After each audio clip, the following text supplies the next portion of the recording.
Assalamualaikum warahmatullahi wabarakatuh. Alhamdulillah, assalatu wassalamu ala rasulillah Sayyidina Muhammadin wa ala alihi wa ashabihi wa mawala.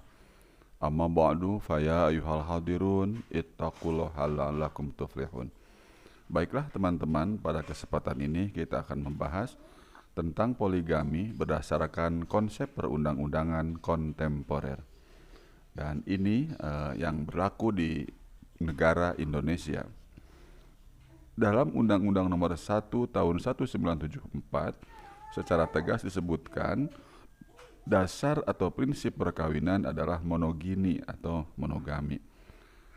Dalam Undang-Undang Nomor 1 Tahun 74 yaitu pasal 3 ayat 1, pada asasnya dalam suatu perkawinan seorang pria hanya boleh mempunyai seorang istri. Seorang wanita hanya boleh mempunyai seorang suami.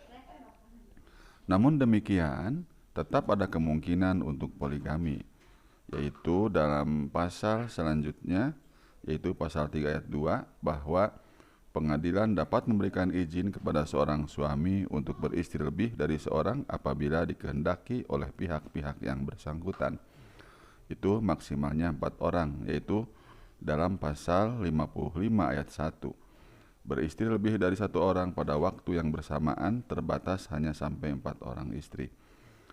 Kemungkinan untuk melakukan poligami harus ada izin dari pengadilan, yaitu pada pasal 3 ayat 2 dan pasal 56 ayat 1, bahwa suami yang hendak beristri lebih dari 1 orang harus mendapat izin dari pengadilan agama. Sebaliknya, tanpa izin pengadilan agama, maka perkawinannya tidak mempunyai kekuatan hukum, sebagaimana pada pasal 56 ayat 3, bahwa perkawinan yang dilakukan dengan istri kedua, ketiga, atau keempat tanpa izin dari pengadilan agama tidak mempunyai kekuatan hukum. Sementara pegawai negeri sipil yang akan berpoligami wajib memperoleh izin lebih dahulu dari pejabat. Nomor 45 tahun 1990, pasal 4 ayat 1. Pegawai negeri sipil pria yang akan beristri lebih dari seorang wajib memperoleh izin lebih dahulu dari pejabat. Dan PNS wanita tidak diizinkan menjadi istri yang kedua atau ketiga atau keempat. Itu dalam PP nomor 10 tahun 1983 pasal 4 ayat 2 dan PP nomor 45 tahun 1990 perubahan nomor 2 ayat 2, pegawai negeri sipil wanita tidak diizinkan untuk menjadi istri yang kedua, ketiga, dan keempat. Nah, izin beristri lebih dari seseorang termasuk PNS hanya dapat diberikan apabila memenuhi sekurang-kurangnya salah satu syarat alternatif dan ketiga syarat kumulatif. Itu disebutkan dalam PP nomor 10 tahun 1983 pasal 10 ayat 1. Izin untuk beristri lebih dari seorang hanya dapat diberikan oleh pejabat apabila memenuhi sekurang-kurangnya salah satu syarat alternatif dan ketiga syarat kumulatif sebagaimana dimaksud dalam ayat 2 dan ayat 3 pasal ini. Adapun syarat-syarat alternatif dimaksud adalah: 1. Istri tidak dapat menjalankan kewajibannya sebagai istri. 2. Istri mendapat cacat badan atau penyakit yang tidak dapat disembuhkan. Atau 3. Istri tidak dapat melahirkan keturunan. Itu terdapat dalam Undang-Undang Nomor 1 Tahun 74 Pasal 4 ayat 2, PP Nomor 9 Tahun 1975 Pasal 41 huruf A, PP Nomor 10 Tahun 1983 Pasal 10 ayat 2, dan Kompilasi Hukum Islam Pasal 57. Pengadilan dimaksud dalam ayat 1 pasal ini maksudnya adalah pasal 4, hanya memberikan izin kepada seorang suami yang akan beristri lebih dari seseorang apabila A. Istri tidak dapat menjalankan kewajibannya sebagai istri, B. Istri mendapat cacat badan atau penyakit yang tidak dapat disembuhkan, C. Istri tidak dapat melahirkan keturunan. Sedang syarat kumulatif adalah: pertama, ada persetujuan tertulis dari istri atau istri-istri. 2. Adanya kepastian bahwa suami mampu menjamin keperluan hidup istri dan anak-anak mereka. Dan 3. Ada jaminan tertulis bahwa suami akan berlaku adil terhadap istri-istri dan anak-anaknya. Itu terdapat dalam Undang-Undang Nomor 1 tahun 1974 pasal 5 PP nomor 9 tahun 1975 pasal 41 huruf B dan C, PP nomor 10 tahun 1983 pasal 10 ayat 3, dan KHI pasal 58 ayat 1. Untuk dapat mengajukan permohonan kepada pengadilan sebagaimana dimaksud dalam pasal 4 ayat 1, undang-undang ini harus dipenuhi syarat-syarat sebagai berikut. A. Adanya persetujuan dari istri atau istri-istri. B. Adanya kepastian bahwa suami mampu menjamin keperluan hidup istri-istri dan anak-anak mereka. C. Adanya jaminan tertulis bahwa suami akan berlaku adil terhadap istri-istri dan anak-anak mereka. Tetapi pada KHI tidak ditulis poin C. Persetujuan istri harus dipertegas di pengadilan. Ini berdasarkan kompilasi hukum Islam pasal 58 ayat 2. Dengan tidak mengurangi ketentuan pasal 1 huruf B Peraturan Pemerintah nomor 9 tahun 1975, persetujuan istri atau istri-istri dapat diberikan secara tertulis atau dengan lisan. Tetapi sekalipun telah ada persetujuan tertulis, persetujuan ini dipertegas dengan persetujuan lisan istri pada sidang pengadilan agama. Isi pasal ini sedikit berbeda dengan PP nomor 9 tahun 1975 pasal 41 huruf B yang menyatakan hanya dengan persetujuan lisan yang dibutuhkan di pengadilan, yang bunyinya ada atau tidaknya persetujuan dari istri baik persetujuan lisan maupun tertulis. Apabila persetujuan ini merupakan persetujuan lisan, persetujuan itu harus diucapkan di depan sidang pengadilan. Kecuali istri atau istri-istrinya tidak mungkin dimintai persetujuannya dan tidak dapat menjadi pihak dalam perjanjian, atau apabila tidak ada kabar dari istri selama minimal 2 tahun, atau sebab-sebab lain yang perlu mendapat penilaian dari hakim pengadilan, maka persetujuan dari istri atau istri-istri tidak diperlukan. Ini terdapat dalam Undang-Undang Nomor 1 Tahun 74 Pasal 5 Ayat 2 dan KHI Pasal 58 Ayat 3. Persetujuan yang dimaksud pada ayat 1 huruf A pasal ini yaitu pasal 5 Undang-Undang Nomor 1 Tahun 1974 atau pasal 58 KHI tidak diperlukan bagi seorang suami apabila istri atau istri-istrinya tidak mungkin dimintai persetujuannya dan tidak dapat menjadi pihak dalam perjanjian, atau apabila tidak ada kabar dari istrinya selama sekurang-kurangnya 2 tahun, atau sebab-sebab lain yang perlu mendapat penilaian dari hakim di pengadilan. Untuk membuktikan kemampuan suami dalam menjamin keperluan hidup keluarga adalah dengan cara melihat surat keterangan mengenai penghasilan suami yang ditandatangani bendahara tempat bekerja, atau surat keterangan pajak penghasilan, atau surat keterangan lain yang dapat diterima pengadilan. Ini menurut PP nomor 9 tahun 1975 pasal 41 huruf C. Ada atau tidaknya kemampuan suami untuk menjamin keperluan hidup istri-istri dan anak-anak dengan memperlihatkan 1. Surat keterangan mengenai penghasilan suami yang ditandatangani oleh bendahara tempat bekerja, atau 2. Surat keterangan pajak penghasilan, atau 3. Surat keterangan lain yang dapat diterima oleh pengadilan. Sedang jaminan suami akan berlaku adil terhadap istri-istrinya kelak dapat dibuat dalam bentuk perjanjian. Ini dalam Peraturan Pemerintah Nomor 9 Tahun 1975 Pasal 41 huruf D, yaitu ada atau tidaknya jaminan bahwa suami akan berlaku adil terhadap istri-istri dan anak-anak mereka dengan pernyataan atau janji dari suami yang dibuat dalam bentuk yang ditetapkan untuk itu.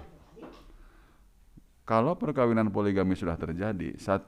Suami wajib memberikan jaminan hidup yang sama kepada semua istri dan anaknya. 2. Istri yang kedua dan seterusnya tidak mempunyai hak atas harta bersama yang telah ada sebelum perkawinan dengan istri kedua atau berikutnya itu terjadi. 3. Semua istri mempunyai hak yang sama atas harta bersama yang terjadi sejak perkawinan masing-masing. Itu termasuk dalam Undang-Undang Nomor 1 Tahun 1974 Pasal 65 ayat 1. Dalam hal seorang suami beristri lebih dari seorang, baik berlandaskan hukum lama maupun berlandaskan pasal 3 ayat 2 undang-undang ini, maka berlakulah ketentuan-ketentuan sebagai berikut. A. Suami wajib memberikan jaminan hidup yang sama kepada semua istri dan anaknya. B. Istri yang kedua dan seterusnya tidak mempunyai hak atas harta bersama yang telah ada sebelum perkawinan dengan istri kedua atau berikutnya itu terjadi. C. Semua istri mempunyai hak yang sama atas harta bersama yang terjadi sejak masa perkawinan masing-masing. Adapun prosedur poligami adalah seorang suami yang akan melakukan poligami mengajukan permohonan ke pengadilan. Itu terdapat dalam Undang-Undang Nomor 1 tahun 1974 pasal 4 ayat 1. Dalam hal seorang suami akan beristri lebih dari seorang sebagaimana tersebut dalam pasal 3 ayat 2 undang-undang ini, maka ia wajib mengajukan permohonan kepada pengadilan di daerah tempat tinggalnya. Redaksi lain dengan maksud sama dicantumkan dalam PP nomor 9 tahun 1975 pasal 40. Apabila seorang suami bermaksud untuk beristri lebih dari seorang, maka ia wajib mengajukan permohonan secara tertulis kepada pengadilan. Sebelum memutuskan untuk memberikan izin atau tidak, sekaligus untuk meyakinkan kebenaran data-data yang ada, pengadilan lebih dahulu mengadakan pemeriksaan terpenuhi atau tidaknya syarat-syarat yang ditetapkan dalam undang-undang. Dalam pemeriksaan tersebut, pengadilan harus memanggil dan mendengarkan istri yang bersangkutan. Itu terdapat dalam PP nomor 9 tahun 1975 pasal 42. Dalam melakukan pemeriksaan mengenai hal-hal pada pasal 40 dan 41, pengadilan harus memanggil dan mendengar istri yang bersangkutan. Pada gilirannya, kalau sudah merasa cukup alasan untuk melakukan poligami, maka pengadilan mengeluarkan izin untuk itu. Itu dalam PP nomor 9 tahun 1975 pasal 43. Apabila berpendapat bahwa cukup alasan bagi pemohon untuk beristri lebih dari seorang, maka pengadilan memberikan putusannya yang berupa izin untuk beristri lebih dari seorang. Adapun orang yang melanggar aturan poligami tersebut adalah melanggar peraturan yang berlaku. Itu PP nomor 9 tahun 1975 pasal 45 ayat 2. Tindak pidana yang dimaksud dalam ayat 1 di atas merupakan pelanggaran dan dapat dihukum dengan hukuman denda setinggi-tingginya Rp7.500. Itu PP nomor 9 tahun 1975 pasal 45 ayat 1A. Kecuali apabila ditentukan lain dalam peraturan perundang-undangan yang berlaku, maka A. Barang siapa yang melanggar ketentuan yang diatur dalam pasal 3, 10 ayat 3, 40 peraturan pemerintah ini dihukum dengan hukuman denda setinggi-tingginya Rp7.500. Jumlah hukuman denda itu tentu harus dilihat dari nilainya, bukan dari jumlahnya, di mana undang-undang ini dibuat pada tahun 1974. Sedang PNS yang beristri lebih dari seorang tanpa izin dapat dihukum dengan 4 kemungkinan. 1. Penurunan pangkat setingkat lebih rendah. 2. Pembebasan jabatan. 3. Pemberhentian dengan hormat tidak atas permintaan sendiri sebagai PNS. 4. Pemberhentian tidak dengan hormat sebagai PNS. Itu dalam peraturan pemerintah nomor 45 tahun 1990 pasal 15 ayat 1. Pegawai negeri sipil yang melanggar salah satu atau lebih kewajiban atau ketentuan pasal 2 ayat 1, ayat 2, pasal 3 ayat 1, pasal 4 ayat 1, pasal 14, tidak melaporkan perceraiannya dalam jangka waktu selambat-lambatnya 1 bulan terhitung terjadinya perceraian, dan tidak melaporkan jangka waktu selambat-lambatnya 1 tahun terhitung sejak perkawinan tersebut dilangsungkan, dijatuhi salah satu hukuman disiplin berat berdasarkan peraturan pemerintah nomor 30 tahun 1980 tentang peraturan disiplin pegawai negeri sipil. PP nomor 45 tahun 1990 pasal 16. Pegawai negeri sipil yang menolak melakukan ketentuan pembagian gaji sesuai dengan ketentuan pasal 8 dijatuhi salah satu hukuman disiplin berat berdasarkan peraturan pemerintah nomor 30 tahun 1980 tentang peraturan disiplin pegawai negeri sipil. Adapun pelanggaran dengan berpoligami tanpa izin tercantum dalam pasal 4 ayat 1 dalam PP nomor 30 tahun 1980 pasal 6 ayat 4 disebutkan jenis hukuman disiplin berat terdiri atas A. Penurunan pangkat pada jabatan yang setingkat lebih rendah untuk paling lama 1 tahun. B. Pembebasan jabatan. C. Pemberhentian dengan hormat tidak atas permintaan sendiri sebagai pegawai negeri sipil. 4. Pemberhentian tidak dengan hormat sebagai pegawai negeri sipil. PNS wanita yang menjadi istri kedua, ketiga, atau keempat dari seorang pria dihukum dengan hukuman diberhentikan tidak dengan hormat sebagai pegawai negeri sipil. Itu dalam PP nomor 45 tahun 1990 pasal 15 ayat 2. Pegawai negeri sipil wanita yang melanggar ketentuan pasal 4 ayat 2 dijatuhi hukuman disiplin pemberhentian tidak dengan hormat sebagai pegawai negeri sipil. Adapun isi pasal 4 ayat 2 adalah larangan PNS wanita menjadi istri yang kedua, ketiga, atau keempat.